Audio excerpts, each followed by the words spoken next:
Alors, raconte-moi un peu ton parcours. Comment t'en es venue là? Comment j'en suis arrivée là? C'est compliqué. C'est un long chemin. Ça remonte un petit peu. Moi, j'ai commencé ma carrière dans l'hôtellerie en fait. Donc, j'ai rencontré mon mari dans l'hôtellerie. On était lui directeur de l'hôtel et moi responsable de l'hébergement. Oui. Donc, de toute la partie réception, femmes de chambre, séminaire. Et puis, nos vies étaient vraiment dans les hôtels. Envie de fonder une famille. Donc, on a décidé d'arrêter l'hôtellerie parce que pour moi, c'est pas compatible. Par contre, l'hôtellerie avec la vie de famille. Et puis, on vit à l'envers des autres et j'en avais assez en fait. Voilà, quand les autres sont en vacances, nous, c'est le plein boom, vice-versa. Le samedi, dimanche, c'était nos grosses journées. Et puis, avoir un week-end le lundi, mardi, c'est moins sympa. Donc, on a décidé d'arrêter. On était, dernier hôtel, c'était sur Aix-en-Provence. Et on a décidé de revenir, moi, dans ma région d'origine, puisque je suis du sud-ouest de Carcassonne. On est arrivé là-bas, on ne savait pas trop quoi faire. On a dit, ok, on arrête l'hôtellerie, mais on fait quoi maintenant ? Et on a acheté une maison. Donc, j'ai rencontré un responsable d'agence, un gérant d'agence. C'était Arthur l'Optimiste. Je ne sais pas si ça te parle. Oui, qui est devenu après Arthur Imo. Tout à fait. Et donc, j'ai commencé, il m'a dit, mais pourquoi tu ne fais pas ce métier ? Alors, comme beaucoup de personnes où l'immobilier attire, mais on n'ose pas se dire, allez, on y va. Et puis, ça me plaisait bien, mais je ne savais pas ce que c'était, vendre des maisons, mais je ne savais pas le reste. Et j'ai dit, pourquoi pas ? C'est vrai que j'ai des parents commerçants, donc je connaissais quand même pas mal de monde sur le secteur. C'était ma région d'origine, Carcassonne. Et je me suis lancée comme ça, Janco. Pour cette agence ? Pour cette agence, avec Alexandre Layani, qui est toujours là, qui a toujours cette agence d'ailleurs. Et donc, aux portes de Carcassonne. Et j'ai commencé comme agent co. J'ai eu une révélation, un gros coup de cœur pour ce métier. Donc, à l'époque, je venais d'accoucher, donc d'Elijah, qui avait 9 mois quand j'ai commencé. Et ça t'a pas fait peur de te lancer dans un métier que tu ne connaissais pas en tant qu'agent commercial ? Ah non, au contraire, ça m'excitait plutôt. Et puis, les premiers mois ont été compliqués parce que il fallait découvrir, apprendre et tout ça. Alors, j'avais quelques techniques en bâtiment parce que, comme mon père me dit, moi, mon jouet, c'était une truelle parce que mon père était maçon. Ma mère est commerçante, qui s'occupait de la société de mon père à l'époque. Ça a changé aussi depuis. Et voilà, donc avec le relationnel comme ça, et puis vraiment, je vais être grossière, mais vraiment les mains dans le caca, pour pas dire le mot plus grossier. Et puis j'ai commencé comme ça, et puis avec mon fils Elijah, il était à la crèche, j'avais ma famille donc sur Carcassonne, ma mère qui me le récupérait souvent. Et voilà, donc j'ai commencé comme ça, Janco, ça a duré combien de temps ? Cette agence. Je suis restée 3 ans, je pense. Oui. Ouais. 3 ans, et puis Carcassonne, compliqué pour mon mari, qui est parisien, et qui ne s'est pas trop fait, ni au vent, ni à la mentalité du sud-ouest. Depuis ça évolue aussi, ça, mais bon. Oui. À l'époque, c'était un petit peu différent. Et on avait un projet, je te disais que j'étais une amoureuse du Brésil, on avait un projet avec une de mes meilleures amies brésiliennes de partir s'installer au Brésil. Chouette. Mais la vie est faite de rencontres. Et puis on a dit, on va aller du côté, dans la région lyonnaise, en fait, là où ils habitaient, nos amis, pour monter ce projet pour partir au Brésil. Donc on est venu, sauf que tu ne montes pas un projet comme ça au Brésil du jour au lendemain. Donc on est venu s'installer du côté de Lyon, sur Miribel en été. Et on a trouvé du boulot. Mon mari dans la cuisine, voilà, concepteur-vendeur dans une marque de cuisine. Et puis moi, par le biais d'un ami, je suis arrivée chez Guy Hockey à Miribel. Voilà. Et puis, très rapidement, mon chef d'agence m'a proposé le poste de responsable d'agence, que j'ai accepté. Et donc, à ce moment-là, ça c'était en 2010, Ouais. Ouais. En 2010. Et puis, donc, je suis restée 2 ans, Guy Hockey, Miribel, avec des changements aussi de patron, puisque la société avait été rachetée. Et puis, mon mari a fait la connaissance de son associé, Ludovic, donc dans le magasin de cuisine. Et puis un jour, une soirée un peu arrosée, ils ont dit pourquoi on ne montrait pas notre magasin de cuisine. Allez, la graine était plantée. Et ils ont monté un magasin de cuisine donc à Bourgoin-Jallieu. D'accord. Donc on vient s'installer à Bourgoin-Jallieu. D'accord. Donc Virginie, elle suit. Et puis j'avais arrêté un petit peu puisque je suis tombée enceinte de mon second enfant. Et là, donc j'ai accouché en 2011. Le magasin Xina a ouvert en octobre 2011. J'ai accouché le 23 septembre 2011. Donc on avait 2 bébés dans l'année. Ouais.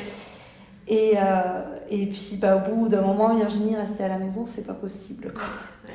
Donc il fallait que je trouve du boulot. Et je dis, bon, l'immobilier me prend quand même beaucoup de temps avec un premier enfant. Donc Elijah avait 5 ans. Et là venait de naître. J'ai voulu faire de l'immobilier d'entreprise. Voilà. Donc j'ai été recrutée à Quai Gaëton. Je cite pas de marque. Au Quai Gaëton. Et j'ai fait ça pendant 6 mois. Je suis montée à Paris, au siège, faire la formation d'immobilier d'entreprise. Et puis sur le terrain, je me suis vite rendu compte que vendre des chiffres et des affaires, voilà, c'était pas la relation. Non. Ouais, alors aujourd'hui, j'y reviens un peu. Voilà, ce qui me fait vibrer dans l'immobilier, c'est cette relation vraiment avec le particulier, et puis qu'on retrouve pas dans l'immobilier d'entreprise, ou en tout cas différemment.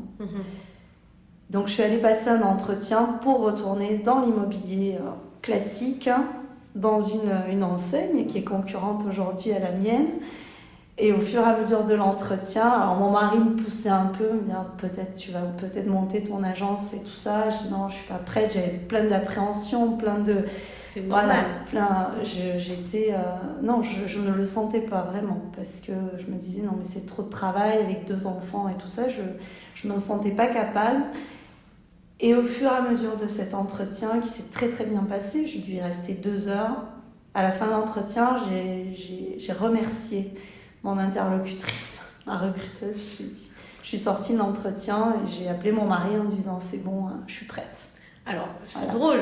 Qu'est-ce qui s'est passé durant ces 2 heures d'entretien qui t'a donné ce déclic de dire, t'es venue en disant mais non, je peux pas, trop de travail, pas de temps, j'ai 2 enfants.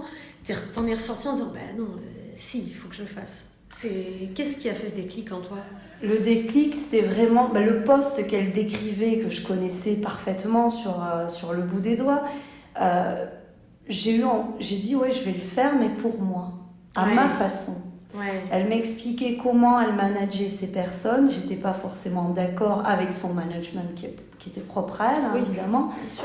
Mais je me suis dit, ouais, j'ai envie de le faire pour moi. Et puis, c'est un métier, en fait, l'immobilier, quand on est négo, qui prend énormément de temps. Autant que de chef d'entreprise, en fait. Parce qu'on est un peu son chef d'entreprise. Quand on est négo, on doit gérer ses clients, son emploi du temps, ses mandats. Alors, à part le côté management, mais qui m'attirait aussi, parce que j'aime cette relation avec mes équipes, c'est vraiment le déclic que j'ai eu en sortant de là, en disant ouais, je suis pas forcément d'accord comment elle fait pour manager, parce que c'était plus à la dure, et de me dire mais je pense que je suis capable de le faire. En tout cas, je risque rien d'essayer. En tout cas, en voyant ce qu'elle te demandait, ce qu'elle te proposait, tu as compris que tu étais tout à fait capable de le faire à ta manière en plus. Ça. Oui, et puis donc c'était une femme aussi que j'avais eu en face, donc peut-être que ça m'a aidée aussi. C'est pour ça que je les remercie vraiment. Cette dame, j'ai eu l'occasion de la revoir et elle ne savait pas que j'allais être concurrente, mais je l'ai vraiment remerciée parce que c'est elle qui m'a donné vraiment ce coup de pied aux fesses en fait, en me disant ouais non mais t'es capable. Parce que c'était une femme aussi, qu'elle avait sa maison à gérer, ses enfants, son mari, et qu'elle y arrivait, et qu'elle y arrivait plutôt très bien. Donc je dis pas peut-être que j'y arriverai pas aussi bien qu'elle, mais en tout cas je pense que je pourrais y arriver. Et voilà, c'est vraiment la sortie de cet entretien que J'ai appelé mon mari et je dis feu. Il me dit mais attends, t'étais pas en entretien là? Je comprends Si, plus. si. Ouais. Et puis naturellement, puisque j'avais quand même cet ADN Guy-Hockey en moi, que j'aime cette marque vraiment parce que c'est le slogan passionnément humain, je trouve qu'il me colle bien. Et puis il n'y avait pas de Guy-Hockey sur Bourgoin, donc ça c'était encore un signe de la vie, où je crois beaucoup au signe de la vie. Et je dis ouais, allez, feu quoi, voilà. Donc l'agence ouverte en novembre 2013. D'accord. Voilà, ça va faire 6 ans. Et donc là, tu as 2 enfants à ce moment-là. J'ai 2 enfants à ce moment-là, dont Ella qui a 9 mois. Ouais. Voilà. Ella qui a 9 mois. Et donc j'ai eu la chance en fait de garder pendant ces 9 mois à la maison, donc d'en profiter. Et puis après, on met en place projet en parallèle, du coup. Ça mon projet en parallèle. Voilà. Sauf que j'étais obligée de travailler parce que ma carte, j'ai pas beaucoup travaillé à l'école, moi. Et pour avoir ma carte pro, il me manquait 6 mois d'activité en tant que salariée.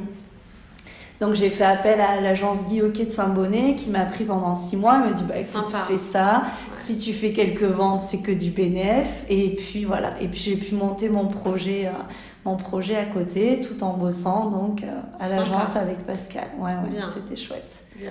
Donc voilà. Et puis on met tout ça en place, l'agence déjà, et puis mes enfants, Elijah a été scolarisé, et là j'ai trouvé une nounou, et puis voilà. Comment tu gères aujourd'hui justement la maison, la gestion des enfants, l'école, ta boîte, tes équipes, ta compta, comment tu fais? Comment je fais? Alors déjà, je suis très bien... je suis pas très bien organisée parce que c'est pas l'organisation, c'est possible c'est aussi, pas même bien quand sûr, pas organisé. c'est largement possible. Comme je te disais tout à l'heure, beaucoup d'improvisation. J'ai beaucoup d'idées aussi, donc on essaie de les mettre toujours par écrit. Non, je prends beaucoup de notes, je fais beaucoup de checklists avec les priorités. Et là, aujourd'hui, scolarisée, elle va faire 8 ans la semaine prochaine, donc ils sont quand même beaucoup plus autonomes et c'est beaucoup plus cool. Par contre, dès l'ouverture de l'agence, je me suis pris un salaire moindre parce que j'ai eu une assistante commerciale tout de suite. Oui, donc c'était dès l'ouverture, c'était mon choix. Ouais. D'autres agences ne le font pas, ils veulent économiser ce salaire-là. Moi non, parce qu'il était hors de question, mon mari étant commerçant, de pallier sur la garde de mes enfants et avoir une babysitter jusqu'à point d'heure, c'était pas possible. Donc une assistante commerciale qui fait beaucoup d'administratif et je délègue beaucoup. Et oui. Ce qui te permet du coup de rentrer plus tôt le soir chez toi. Donc ça te crée quelque part une vraie liberté, plus qu'en étant salarié. Je suis organisée aujourd'hui avec les téléphones, on fait beaucoup de choses très facilement. Envoyer un mail, c'est facile, passer un coup de fil de la voiture. Enfin, bien sûr. Tout ça, c'est des nouvelles technologies. Encore, je ne suis pas non plus geek, mais les nouvelles technologies aident beaucoup. Après, c'est une assistante commerciale, c'est une équipe, c'est délégué avec chacun ont des missions aussi sur l'agence. C'est pas moi qui gère tout. Ils ont des missions. Il y en a un qui s'occupe de la vitrine, l'autre il s'occupe du stock panneau, des choses comme ça. Donc beaucoup on délègue. Et après, mes enfants qui sont autonomes aussi, qui ont compris que leurs parents travaillaient beaucoup pour avoir ce confort de vie à côté. Mais ça ne veut pas dire quand on est ensemble, on est vraiment ensemble et puis on lâche. Aujourd'hui, je m'organise, depuis quelques années maintenant. Mon mari, il s'occupe des enfants le matin. Mon fils, aujourd'hui, il va au collège tout seul à pied. Moi, je suis à l'agence vers 8h, 8h15. Et le soir, par contre, à 18h, je suis plus à l'agence. Voilà. Et mon mari rentre plus tard, mais moi, c'est moi à 18h. Voilà. C'est super. Mercredi après-midi, c'est moi qui cours partout pour les enfants. Donc ça veut dire que tu arrives à prendre tes mercredis. Mercredi après-midi. Alors ce n'est pas un jour de repos. Parce qu'il me tarde le lendemain d'aller bosser. Oui, je comprends. Oui. Mais en tout cas, le mercredi après-midi, c'est pour mes enfants. Génial. Je bosse de temps en temps quand même de la maison avec mon PC. Et voilà. Et ça marche. Ensuite, j'ai un cabinet comptable Dès qu'il y a une facture, je la scanne, je la renvoie. Donc au niveau comptabilité, franchement, il n'y a pas grand-chose à faire dans une agence immobilière parce qu'on n'a pas de stock. On n'a pas de stock, On on vend n'a pas du de service. marchandises, bien sûr. Voilà, une facture, on est plutôt content quand on l'a fait, Oui. donc Oui. on trouve toujours le temps et ça prend pas beaucoup de temps non plus. Après, gérer les dossiers, autant qu'un négo. Après, c'est du management, ça prend beaucoup de temps et d'énergie, un peu comme les enfants. Oui. Mais si on le fait, en tout cas, je le fais, je pense, et ils me le disent, donc je le fais avec le cœur. Et du coup, c'est beaucoup plus facile. Oui. C'est beaucoup plus facile. Parce que quand on a un truc à se dire, j'envoie pas des... Moi, je sais pas ce que c'est une note de service, une mise en demeure, un avertissement, je sais pas. Voilà, on vient ici, autour d'un café, et on en discute. Voilà, s'il y a un souci, on en discute, on crève l'abcès, et puis voilà. Je connais toute leur vie. Oui, tu es très proche de tes collaborateurs. Ouais, je suis très proche de mes collaborateurs. J'ai une équipe qui est très fidèle. Coralie qui vient de passer négo, donc qui va à la première réunion à Mépi là tout à l'heure, qui est assistante commerciale, qui a ouvert l'agence avec moi. Ah, elle vient de passer négo. Ouais, elle vient de passer négo. Ça y est, elle se lance. Ouais. En tant qu'agent co ? Non, je la laisse en salarié VRP. Ça y est, elle se lance. Donc voilà, elle se lance, elle avait envie évidemment. Et puis voilà, après j'ai une agent co, Aude, qui est avec moi depuis 5 ans. Ils sont combien au total ? On est 6 en tout. D'accord. 5. C'est une belle équipe là. Voilà, ouais. Ça commence. Transaction, location, tu fais de la gestion ? Non, je fais pas de gestion. Je fais de la location. La gestion, donc je l'ai à une agence nourrice, donc à Saint-Bonnet-de-Mur. Alors c'est quand même c'est un projet dans 2 ans de l'avoir en local. C'est un autre métier. Ah oui, c'est pas pareil. Voilà. Aujourd'hui, on assoit vraiment le portefeuille de location qui évidemment grossit d'année en année. Et un jour, je récupérerai mes lots pour le gérer en local, mais pour l'instant, c'est pas ma priorité. Voilà. Qu'est-ce que tu pourrais conseiller à ces femmes qui vont nous lire, qui ont mis un peu leurs rêves dans un tiroir et qui sont encore dans la réserve ? Alors, il y a quelque chose qui se trame en elles, mais elles n'arrivent pas encore à franchir le pas. Pour avoir ce déclic, comme toi tu as eu lors de cet entretien, alors ça peut être de n'importe quelle manière, qu'est-ce que tu pourrais leur dire et leur conseiller pour y aller ? Ma philosophie, ce que je dis un peu au quotidien à des clients, à mon mari, à mes négos, c'est d'arrêter de se faire des nœuds à la tête. Voilà. C'est le lâcher prise et c'est foncer. Qu'est-ce qu'on risque ? Si aujourd'hui, la société, j'ai une société qui aujourd'hui fonctionne bien, marche bien, qui fait un bon chiffre d'affaires, tu as vu, je suis pleine de tocs, je touche du bois, je décroise les jambes, voilà. Non, mais ça c'est du vrai, je sais. C'est vraiment arrêter de se faire des nœuds à la tête et que il y a rien d'insurmontable, tout est possible. Je connais malheureusement pas assez, mais pas mal de femmes qui sont gérantes d'entreprises, d'agences immobilières, parce que je les côtoie, il y en a que tu connais, Sabrina, Lucie, et on y arrive, et on y arrive plutôt pas mal. Bah ouais. Donc je pense qu'on a une façon de manager, de déléguer qui va être différente des hommes, et vraiment de croire en ses rêves et d'y aller à fond, quoi, et d'arrêter de se faire des nœuds à la tête.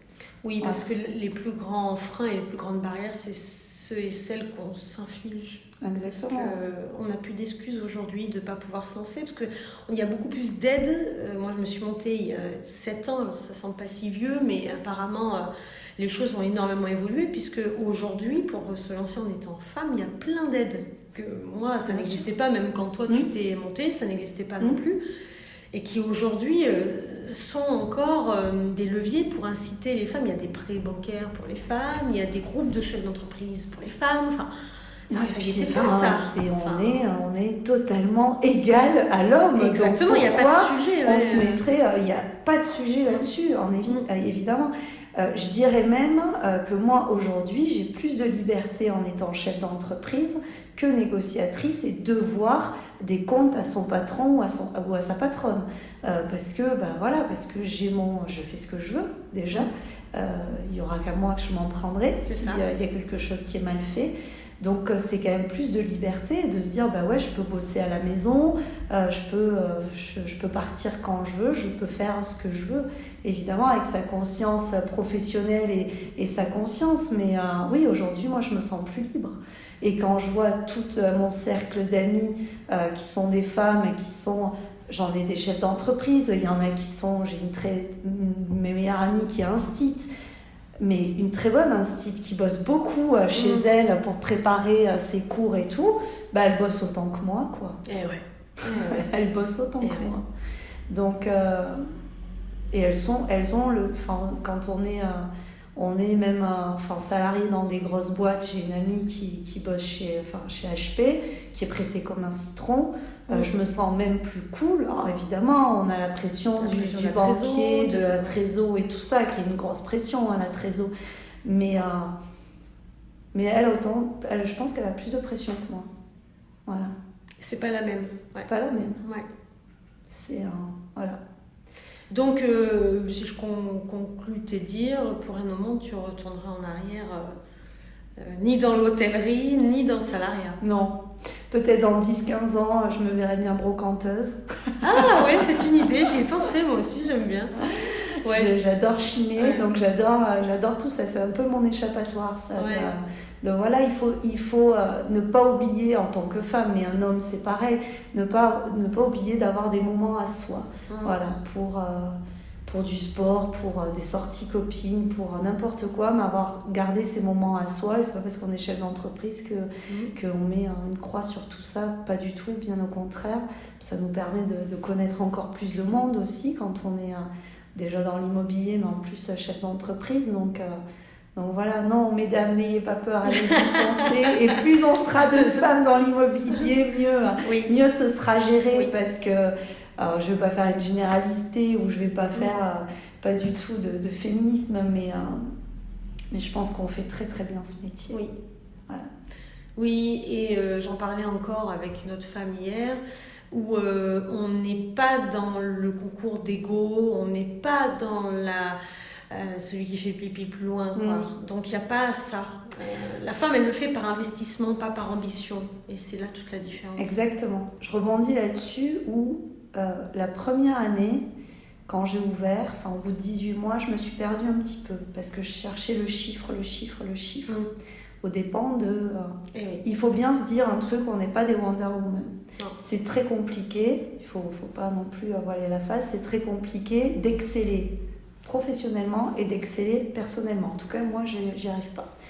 J'arrive à gérer les deux, à avoir un confort de vie professionnelle et personnelle qui aujourd'hui est bien pour moi, mais bien aussi pour mes enfants, parce qu'on voit quand il y a des soucis, bien pour mon mari aussi, il ne faut pas le mettre à l'écart non plus.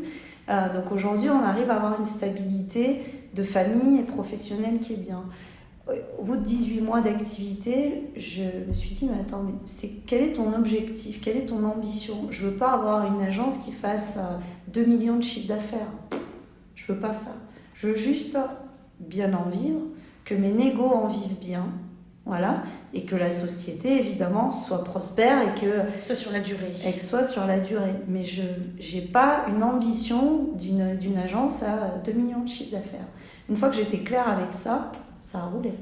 Voilà. Je me suis perdue un peu à ce moment-là. Je cherchais à fond à monter l'équipe, à recruter, le chiffre et tout ça. Et à un moment, je me suis perdue. Et savoir dire, attends, qu'est-ce que tu veux là? Qu'est-ce que tu veux? Je veux qu'ils en vivent bien. Moi, plus ils sont bien fringués, ils ont une belle bagnole. Ils sont heureux. Voilà. Moi, je suis la plus heureuse. Plus ils gagnent, plus je gagne. Ils le savent. Donc, mais pas au dépens de ma vie de famille. Jamais. Et c'est drôle, on a cette capacité, pareil, sans rentrer dans les clichés, mais on a cette capacité à des fois prendre du recul et un peu de distance pour retrouver le sens de notre job, de notre rôle. dans notre entreprise et je trouve que c'est bien parce qu'on est peut-être un peu longue à la détente pour faire les choses, mais parce que justement on assoit les choses. Voilà, on voit toutes les possibilités négatives, positives, etc. On met tout sur la table. Par contre, une fois qu'on a fait tout ça, on y va. Et au bout de 18 mois, effectivement, c'est une période, on va dire, un peu classique, parce que tu es en pleine croissance, en pleine bourre, il faut remplir la vitrine, il faut sortir le stock, enfin, ça va très très vite. Tu as la tête dans le guidon et des fois, la relever un peu pour regarder un peu ce qu'on fait te permet, toi, de retrouver l'alignement qui te manquait. Et quand tu le trouves, après, bizarrement, ça t'es plus serein. Ouais, parce que tu es bien avec toi-même. Et du coup, ton équipe le ressent, puis c'est un cercle vertueux, puis c'est parti, quoi. Quelle est ta devise? J'ai un bracelet, tu vois, que j'ai acheté en Corse l'année dernière, j'ai adoré. Alors, je suis très nulle en anglais, mais je sais ce que ça veut dire. Live, love, love. Vie, aime, ris, enfin voilà, bouffe la vie. Et puis voilà, je suis d'une nature, alors pas cool, parce que c'est pas vrai, je suis pas cool. Je peux être sanguine, mais en tout cas, je relativise beaucoup les choses. Voilà. Je me dis que, enfin voilà, moi, je suis issue d'une famille où en tout cas je parle souvent de mon papa qui évidemment et mes parents mais qui m'a fait une belle qui m'a donné en tout cas ils m'ont donné de bonnes bases. Il est parti, il a monté sa société, il avait je m'en souviendrai toute ma vie 500 francs que je trouvais énorme. 500 francs pour une gamine de je sais plus 9 ans, 10 ans, je devais avoir 500 francs, c'était une grosse somme. Et bon, j'ai pas non plus 82 ans, j'ai 41 ans, j'ai pas dit ça. Mais 500 francs, je trouvais que c'était énorme, en tout cas pour ma famille qui était très modeste. Et il a monté sa société avec ça, donc dans la maçonnerie. Aujourd'hui, mon papa passe les rênes à mon frère. Ils sont 59 ouvriers. C'est une belle société et une belle réussite. Voilà. Oui. Donc j'ai grandi avec cet exemple-là qui était évidemment très important. J'ai mon mari aussi qui est quelqu'un d'ambitieux et voilà, qui a ça dans tu as un environnement d'entrepreneurs autour de toi. Exactement. Et puis des rencontres, parce que la vie elle est faite de rencontres et puis de signes. Il faut pas... Il n'y a pas de hasard. Il n'y a pas de hasard, non. Il y a un bouquin, j'oublie toujours le nom, c'est sur la cordillère des Andes. Là, il y a que des signes dans la vie, il faut savoir les regarder, les écouter, et pas se poser de questions et y aller. Je suis entièrement d'accord. Voilà. C'est bien, on a de la matière. 27 minutes. Je parle pas